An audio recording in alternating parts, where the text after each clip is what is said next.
Assalamualaikum warahmatullahi wabarakatuh.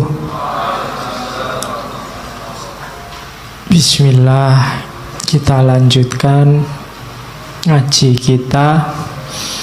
Malam hari ini kita ganti sesi. Dengan bekal filsafat stoik ini, Markus bisa jadi pribadi yang tangguh, sabar.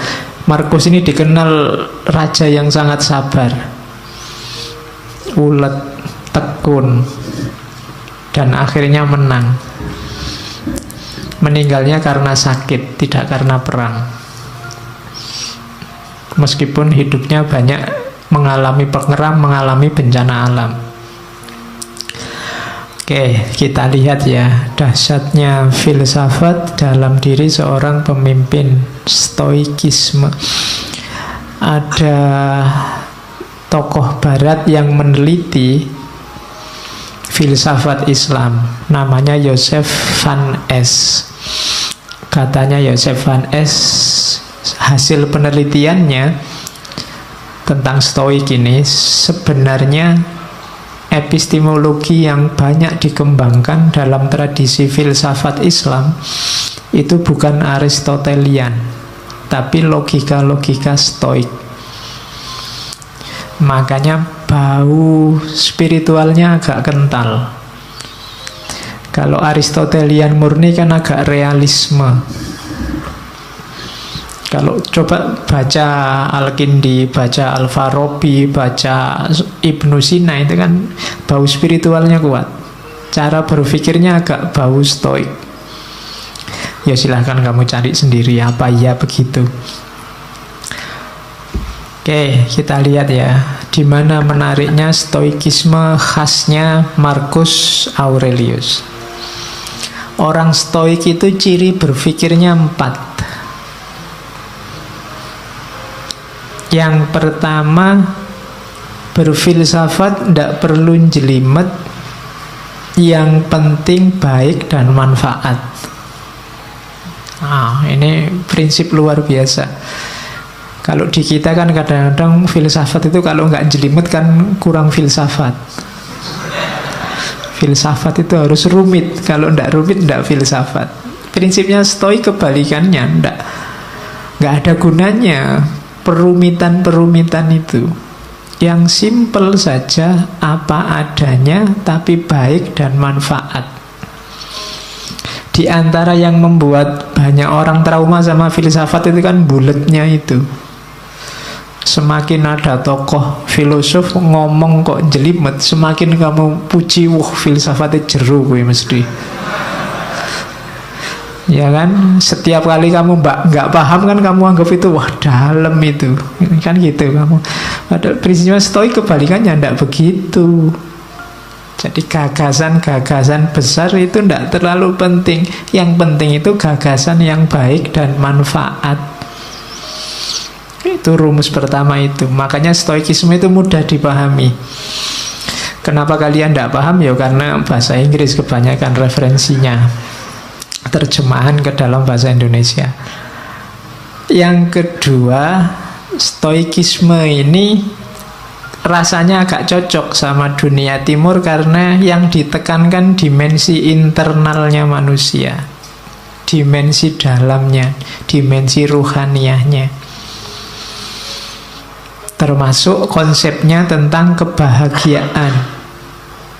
Orang-orang stoik meyakini bahwa bahagia atau tidak bahagia itu tergantung dirimu yang ada di dalam, bukan tergantung yang di luar diri.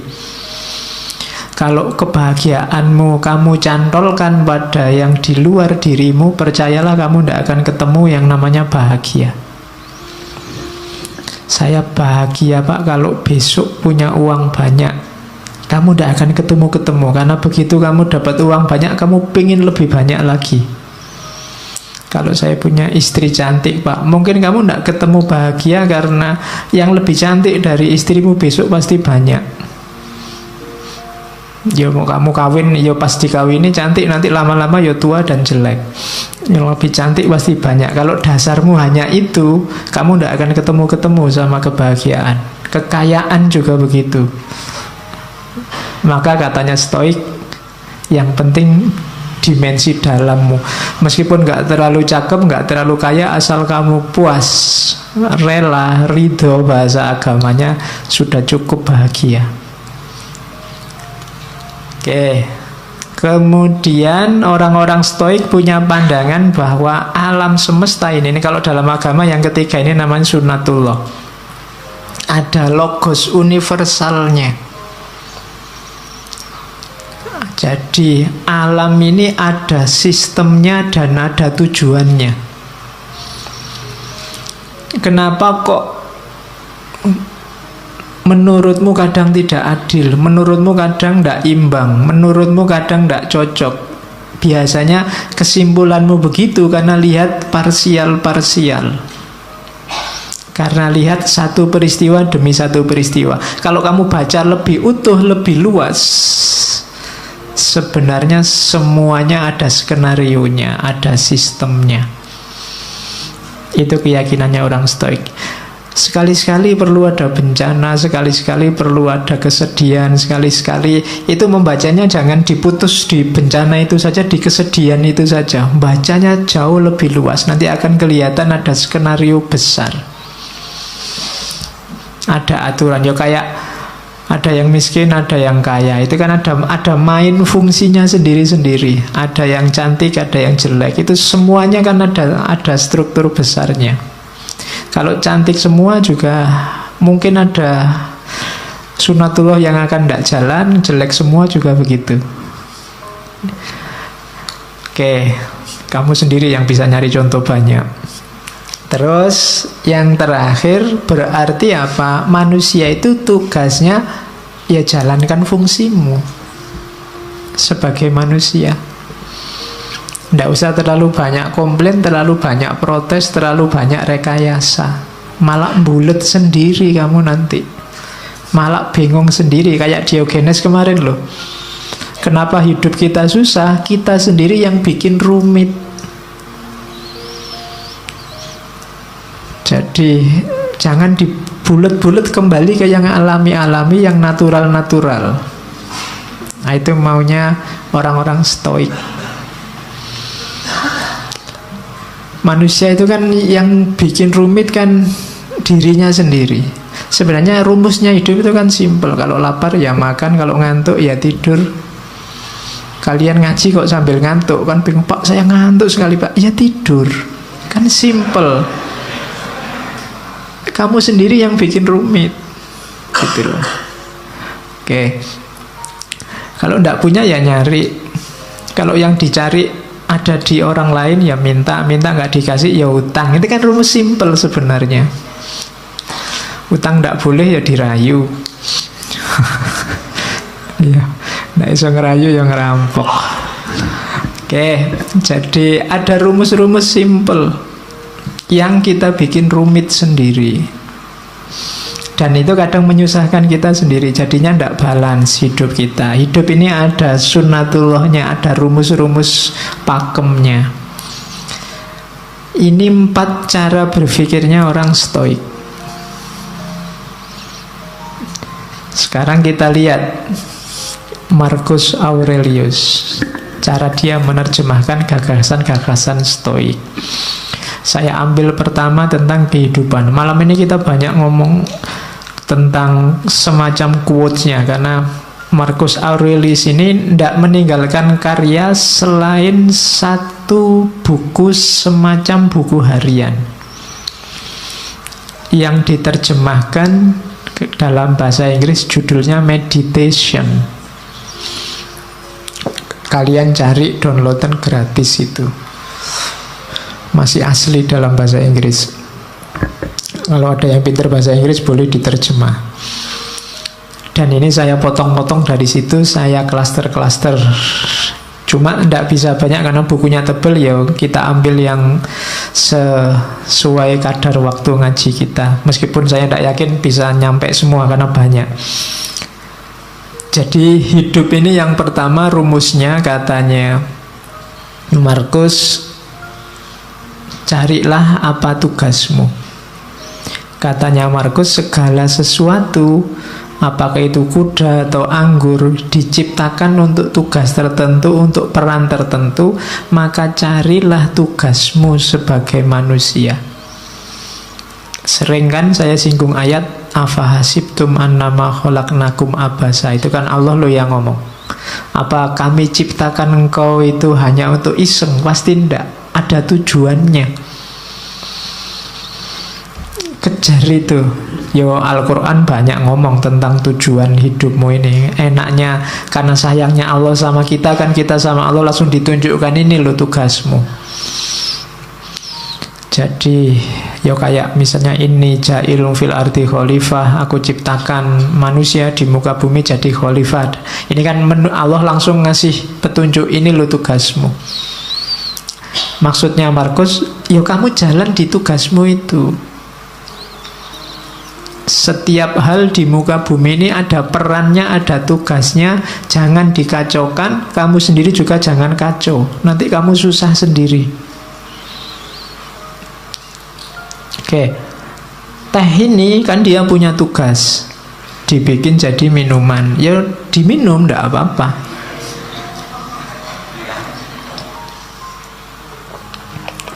Manusia yang minum, jangan dibikin kacau.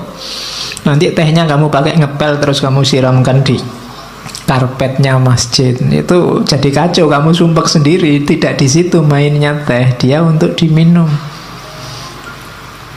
Jadi rumusnya hidup pertama, tugasmu apa? Yang harus kamu lakukan apa? Saya sering bilang, tidak usah cerewet tanya, apa Pak? Saya tidak tahu. Tidak, kamu sudah tahu. Begitu kamu tahu identitasmu, sebenarnya kamu tahu apa yang harus kamu lakukan. Begitu kamu tahu bahwa saya mahasiswa Pak, kamu sudah tahu apa yang harus dilakukan seorang mahasiswa. Di rumah, saya ini anak loh Pak, kamu tahu apa yang harus dilakukan seorang anak. Saya ini tetangga loh Pak, kamu sudah ngerti rumusnya tetangga yang baik seperti apa. Jadi tanya tugasmu apa, jalankan itu. Itu rumusnya orang hidup yang pertama. Dan yang kedua, ndak usah khawatir, ndak bisa. Katanya Markus, manusia pasti mampu melakukan semua yang Tuhan ingin ia lakukan. Kalau Allah nyuruh kita jadi khalifah, pasti kita punya kekuatan untuk mengkhalifahi alam semesta. Ketika kamu ditakdirkan jadi mahasiswa, pasti memang kamu punya potensi untuk jadi mahasiswa yang baik. Bahwa hasilnya tidak baik, itu berarti kamu kurang maksimal menjalankan tugasmu. Jadi ini rumus-rumus dasar dalam hidup, katanya Markus. Pasti bisa asal kamu tidak manja. Kita kan sering manja, sering cengeng, sering cerewet. Sudah tahu masih tanya. Kita sering mengkritik Bani Israel, Yahudi, kita sering begitu. Orang Yahudi itu kan waktu diperintah ada aja yang ditanyakan. Disuruh menyembelih sapi masih ditanya, kulitnya sapi warnanya apa, besarnya seberapa, itu cerewet. Padahal begitu disuruh membelih sapi aja kan tidak masalah, tapi masih cerewet, tanya macam-macam. Padahal ya sudah ngerti pantasnya membelih sapi itu ya sapi yang semacam apa, kan gitu. Ya sama lah, kadang kayak mahasiswa disuruh bikin makalah berapa halaman Pak, kemudian referensi ini boleh enggak Pak, kamu repot sendiri nanti, salahmu sendiri, cerewet. Coba diperintah ya Pak, karena kan sudah, selebihnya kamu mikir sendiri, ijtihad sendiri. Biasanya banyak tanya itu kan maksudnya kamu ingin dapat yang ringan, atau syukur-syukur bisa ndak jadi diperintah. Kan itu. Orang Yahudi itu kan begitu, nawar bolak-balik itu kan maksudnya yo siapa tahu ndak jadi karena perintahnya ndak jelas. Nah, kita sering begitu dalam hidup. Kamu sering ngerti tugasmu tapi ndak jalan, kenapa? Kamu nyari alasan, nyari dalih. Alah Pak, ujian masih lama. Alah Pak, kan segalanya sudah ada garisnya, ada takdirnya. Alah Pak, selalu begitu, nyari dalih. Terus bekalmu lengkap, katanya Markus. Yang pertama apa? Ndak usah khawatir. Alam ini ada rumusnya, ada sunatullahnya.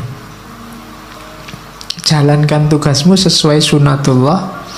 Kenapa harus kamu jalankan sekarang? Karena tidak lama lagi engkau tidak ada dimanapun. Hidup ini kan cuma sementara. Kamu dikasih fasilitas hidup yang sementara dengan tugas tertentu. Kalau nanti tiba-tiba kamu dipanggil sama yang ngasih tugas dan tugasnya belum selesai, bisa jadi kamu dikasih nilai C, D, atau E. Kalau kamu dikasih nilai E kan susah. Kalau tidak lulus di kampus gampang. Kalau tidak lulus besok di akhirat, urusannya panjang. Kamu tidak bisa ngerayu-ngerayu karena sudah selesai. Tidak ada remedinya. Besok waktu dihisab di akhirat kan kamu mau ada ujian susulan, tidak ada, sudah selesai. Maka katanya Markus, bekalmu lengkap, alam semesta menyediakan semuanya termasuk hukum-hukumnya. Segera jalan karena waktu kita terbatas. Pada saatnya semua akan tidak ada, termasuk Hadrian, termasuk Agustus. Di kalimat itu Hadrian ya raja sebelumnya, Agustus raja Romawi pertama yang paling sukses menyatukan kerajaan Romawi. Orang sebesar itu saja juga waktunya limited, terbatas. Kalian ini kan edisi terbatas. Percayalah, Allah tidak menciptakan yang mirip kayak kalian lagi. Bikin yang lain yang lebih cakep-cakep. Terus yang kedua, katanya Markus,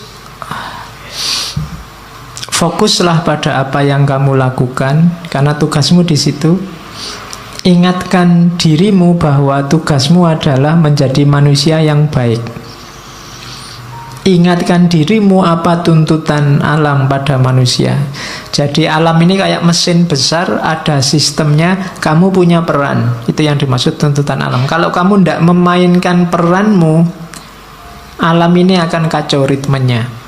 Dan ketika alam ini ritmenya kacau, efeknya ke kalian lagi, ke manusia lagi. Maka ikuti tugasmu, jalankan peranmu sebaik-baiknya. Lalu jalankanlah tanpa ragu. Jalankan kebenaran, ungkapkan kebenaran saat engkau memahaminya. Cuma ungkapkan dengan baik, dengan santun, tanpa pura-pura. Nah ini apa yang dijalankan? Kebenaran. Menjalankannya dengan baik, dengan santun, dengan tulus, tanpa pura-pura. Itu tugas hidup kita yang pertama. Di meditation itu saya potong-potong rumusnya orang hidup itu ini. Kita ingat-ingat coba ya, ini pedoman hidup kita katanya Markus. Hidup kita itu secara durasi itu sementara, pasti ya, limited. Tidak lama kok hidup kita itu. Sudah tidak ada lagi orang yang usianya mungkin 150 ke atas atau 200 lah, tidak ada. Orang sudah 70, 80 itu sudah luar biasa. Malah kasihan orangnya kalau nggak meninggal-meninggal. Loh iya, malah kasihan. Sifatnya berubah. Hidup kita ini karakternya alam, di antara yang kita sebut sunatullah tadi, berubah. Maka kalau kamu kaku, ritmemu akan kacau. Jangan kaku. Kamu harus luwes. Ketika kamu kaku, sementara lingkungan alam sekelilingmu berubah, maka yang terjadi ritmemu kacau. Jangan-jangan kamu juga mengacaukan ritmenya orang lain. Jadi karakternya hidup ini berubah. Durasinya sementara. Persepsi kita, pemahaman kita sifatnya abu-abu kalau bahasanya. Abu-abu itu apa? Kita ini manusia yang terbatas dan pemahaman kita juga terbatas. Kebenaran, kebaikan yang kita pahami itu sebatas kemampuan kita. Maka tadi jangan kaku. Kalau kamu kaku, kamu akan mandek di keterbatasan tadi. Kamu tidak berkembang, tidak lebih baik. Padahal kamu harus lebih baik terus, karena hari ini kamu terbatas, besok batasmu harusnya lebih luas. Jadi persepsi kita ini suram. Kita itu tidak ngerti sangat banyak hal, ngertinya cuma sedikit. Berarti apa? Kebenaran yang kita tahu sebagai benar juga limited, terbatas. Bukan karena kebenarannya yang terbatas, tapi kapasitas kita yang terbatas. Kemudian persepsi urusan akal ya, pemahaman. Sekarang tubuh kita itu sifatnya melemah. Grafiknya manusia itu kan ya kecil jadi besar, setelah itu kan melemah. Sebenarnya bahasa aslinya membusuk. Usia-usia kalian ini mungkin sudah tidak bisa lebih tinggi lagi, tidak bisa berkembang lagi, sudah selesai. Kecuali kamu ikut terapi-terapi minum pil apa itu, nambah tinggi 2 cm itu mungkin ya.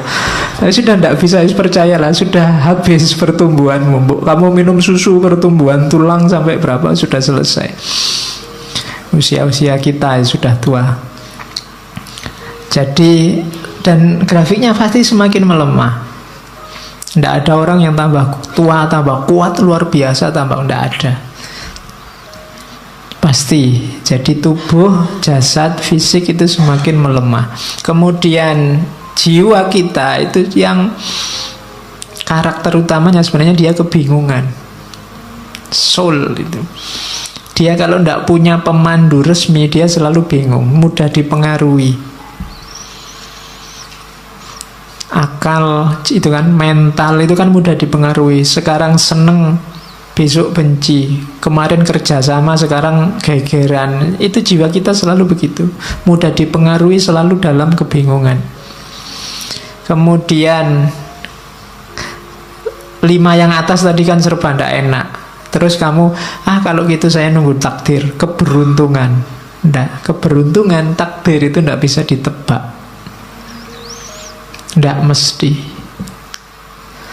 Di situ ditambahi oleh Markus kemasyhuran. Kemasyhuran itu mungkin kamu mengandalkan status, mengandalkan nama baik, mengandalkan keluarga, mengandalkan identitasmu sebagai apa.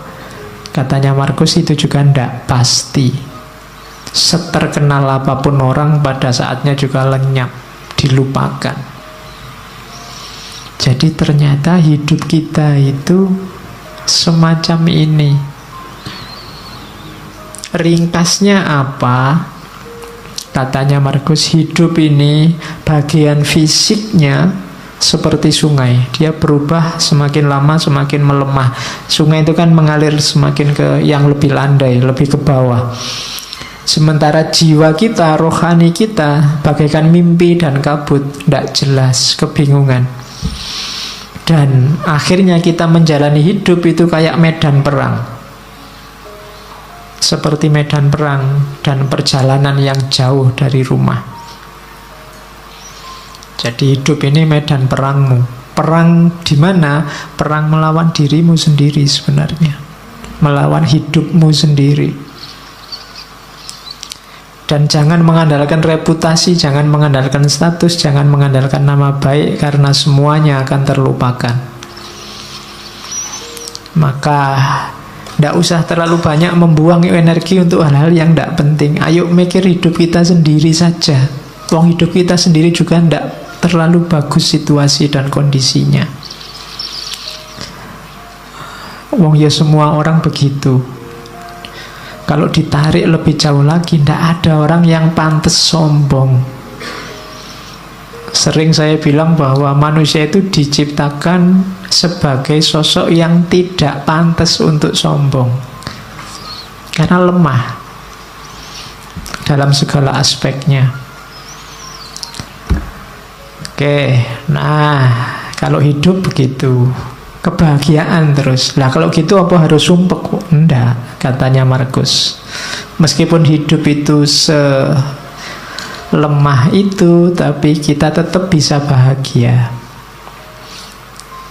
Rumusnya bahagia simple. Yang pertama, pikiran. Kebahagiaan hidupmu tergantung kualitas dari pikiranmu. Hari ini, detik ini kamu bisa langsung bahagia meskipun sedang sumpek urusan apa wae, tinggal kamu detailkan urusanmu apa. Uang habis, makalah belum selesai, dosen ngamuk-ngamuk, bapak kos nagih misalnya. Itu kan sumpekmu kan kamu bawa di sini. Itu detik ini juga bisa selesai itu semua, tinggal kamu geser caramu berpikir. Yo gampang lah rumusnya. Duit habis gampang, teman masih banyak. Ya ngampung-ngampung dikit makan ndak apa-apa lah, hutang-hutang dikit pasti boleh. Nilai jatuh, alah semester depan bisa diulang. Ya makalah kok belum jadi-jadi gampang, Google masih sedia banyak referensi. Itu kan lebih simpel. Tergantung pikiranmu. Berarti apa? Sekarang ayo dinikmati. Atau paling tidak, sekarang kan sedang ngaji di masjid, urusan makalah, urusan besok kuliah, urusan duit kan nanti kalau mau makan urusan. Jadi sekarang gak usah tak pikir itu, nanti jatahnya mikir itu nanti kalau berhadapan dengan urusannya. Kalau sekarang ya mikir ngaji. Itu kan kamu terus jadi bahagia. Jadi tergantung pikir. Ada urusanmu berat, apapun beratnya, tinggal alah sekarang mikir ngopi-ngopi dulu lah, ngerokok-ngerokok dulu santai. Lu iso bahagia detik itu juga.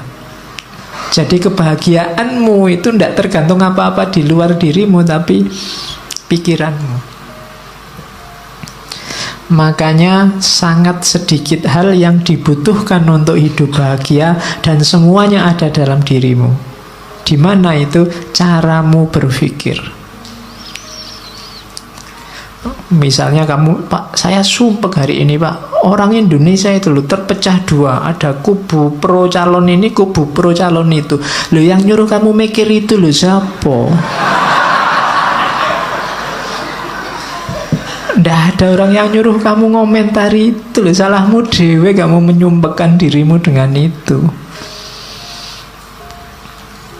Bahagialah. Banyak hal untuk dinikmati dan bahagia.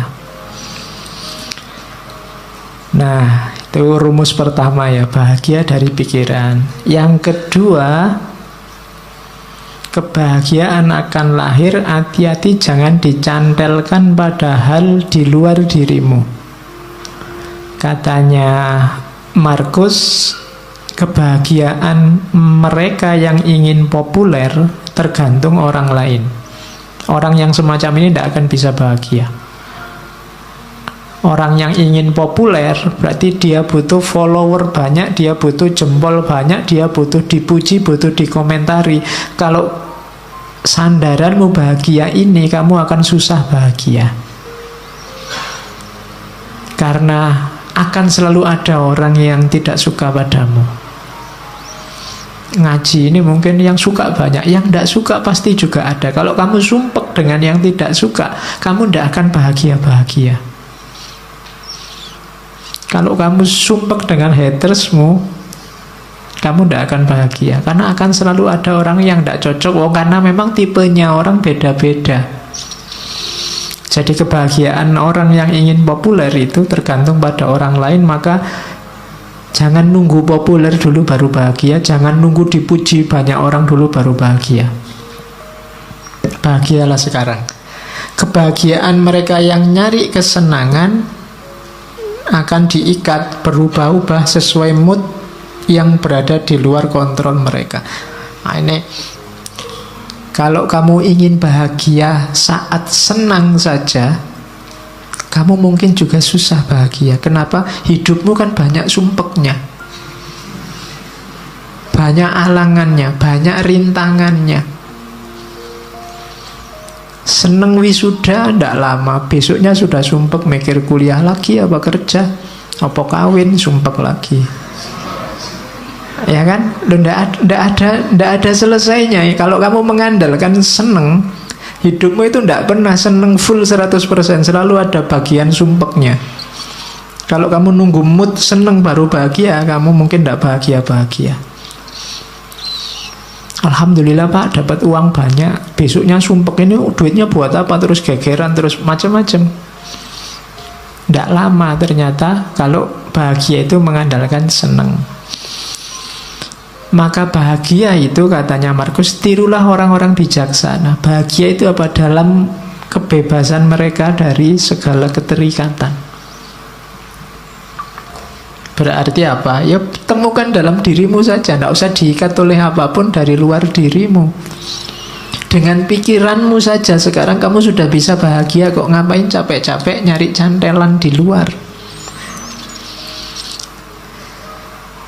Jadi itu rumusnya bahagia. Pikiranmu. Yang kedua, jangan diikat oleh yang di luar dirimu. Dan yang ketiga, jalani hidupmu sesuai fitrah.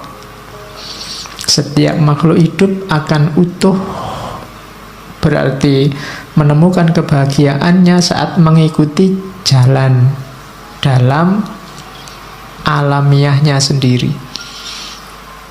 Jadi jalannya sendiri yang alami. Ya kayak tadi loh, ya kalau lapar ya makan, haus ya minum, simple. Jalan-jalan hidup yang simple, ndak rumit-rumit. Kamu akan bahagia. Ndak usah target macem-macem untuk bahagia di luar diri kamu, nanti akan sumpek sendiri, ndak ketemu-ketemu bahagianya. Nikmati hidupmu, jalani hidupmu sesuai fitrahmu.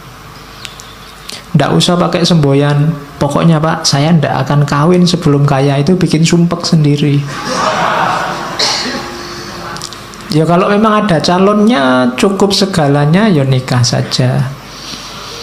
Saya Pak, sebelum 29 misalnya, itu kan banyak yang begitu. Nggak usah lah, bikin rumit sendiri. Pokoknya kalau cocok sesuai apa-apanya jalan, ya nikah saja, nggak masalah.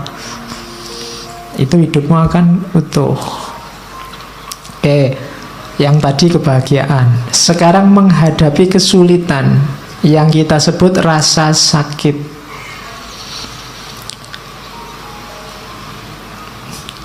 Katanya Markus, saat engkau tersiksa oleh sesuatu dari luar dirimu, rasa sakit itu sebenarnya bukan dari sesuatu yang menyakitimu, namun dari anggapanmu terhadapnya. Dan engkau memiliki kekuatan untuk mencabutnya kapanpun kau mau. Kalau kamu disakiti orang, loh sebenarnya orang itu tidak bisa menyakitimu kalau kamu tidak mau sakit. Pak, orang itu bikin aku mangkel ya Pak. Loh, salahmu sendiri mau mangkel. Mbok kamu ndak usah mau jengkel, nggak usah mau mangkel kan, ndak jadi dia membuat kamu jengkel. Dia membuatmu jengkel karena kamu mau jengkel. Tolaklah rasa sakitmu dan rasa sakit itu akan lenyap. Ndak ada orang bisa menyakitimu, ndak ada orang bisa mencurangimu, nggak ada orang bisa menaklukkanmu kalau kamu sendiri tidak mau. Jadi katanya Markus, raih kembali kesadaranmu, panggil kembali dirimu, dan bangunlah sekali lagi. Kini akan kau sadari bahwa yang mengganggumu hanyalah mimpi. Pandanglah kenyataan ini sebagaimana engkau memahami mimpimu. Ya silahkan sekarang didaftar apa yang membuatmu sumpek, membuatmu sakit, membuatmu merasa tak berdaya, membuatmu merasa lemah. Semuanya pasti tidak real. Semuanya bukan sesuatu yang nyata, hanya permainan pikiranmu dalam tanda petik. Nilai jelek, ya nilai jelek itu kan fakta, nilai jelek selesai. Dia tidak harus menyakitimu bahwa kamu besok akan ngulang kuliah lagi sehingga nilainya jadi baik. Ya diulang saja tanpa harus merasa sakit kan bisa. Diputus pacar Pak, itu sakitnya luar biasa. Ya wis putus, ya putus saja. Lah kok enak, aku yang diputus kok terus aku merasa sakit. Kan double berarti. Kamu mutus aku ya sudah, tapi aku tidak sakit kok. Oh itu lebih gaya. Iya. Jadi sakit atau tidak itu kan kamu yang bisa ngatur. Pedih hatimu itu dirimu sebenarnya. Tidak bisa engkau membuatku sakit hati, itu tidak bisa. Kamu sendiri yang mau dihinggapi rasa sakit itu. Ada orang maki-maki kamu kayak apapun, kalau kamu tidak tersinggung kan tidak ada apa-apa. Saya tersinggung loh Pak. Lihat salahmu sendiri tersinggung. Kamu tidak tersinggung itu bisa lah. Kok milih tersinggung? Itu kamu milih rasa sakit. Nah, itu maunya Markus. Jadi tidak sakit atau tidak itu sebenarnya kuncinya di kamu. Terus tak seorang pun dapat kalah, baik di masa lalu atau di masa depan. Bagaimana orang bisa kehilangan apa yang ia tidak miliki? Yang sering membuat kita sakit kan dua hal ini, harapan dan kekecewaan. Kecewa itu kan karena masa lalu, harapan itu karena masa depan. Masa lalu dan masa depan itu dua hal yang tidak kita pegang sekarang, tidak kita miliki sekarang. Loh, lah kok kita bisa disakiti oleh sesuatu yang kita tidak punya? Kok kita bisa kalah oleh sesuatu yang tidak ada? Masa lalu itu kan tidak ada, sudah lewat. Masa depan itu nanti, belum terjadi. Nah kok kita bisa kalah oleh itu, katanya Markus? Harusnya tidak. Jadi kekecewaan dan harapan itu jangan sampai membunuhmu. Kenapa? Karena dia sesuatu yang tidak ada. Sesuatu yang tidak ada jangan menyakitimu. Hidupmu kan di masa kini.